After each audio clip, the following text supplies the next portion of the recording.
Hi, today I'm going to show you how to cut a pepper. Now I've washed my pepper. I washed it with some soapy water and a scrubby. I repeat that quite often because these are sprayed during transportation, as a lot of your fruits and veggies are. So when you scrub it off, you scrub off the people's hands that have touched it and also any of the preservatives that they've put on this. You also have to remember that grocery stores spray for pests and bugs. So you just want to get that all off of here. You don't want to be dragging it through your cutting board, and you certainly don't want to be eating it. So here's my red pepper.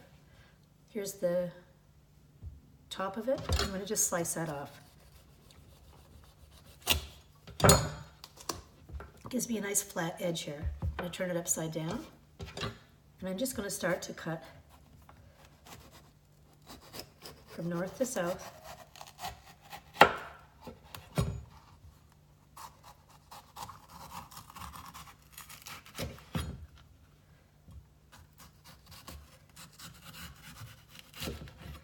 And as I'm cutting, I'm taking away the seeds from the sides of the pepper.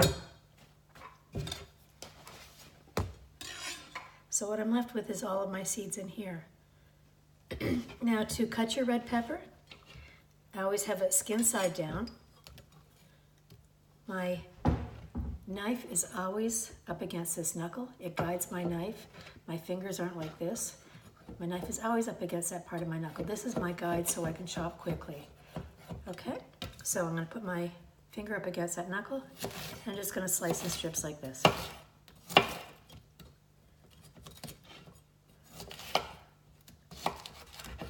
And this becomes your julienne cut, or if you want to cut it into a dice, turn it all around, and it's the same thing. My finger is up against this knuckle. That's the rule of thumb for how to use your knife in the kitchen.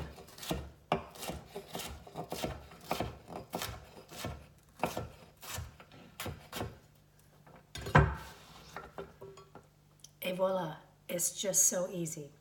Thank you for watching. Have a great day. My name's Jill.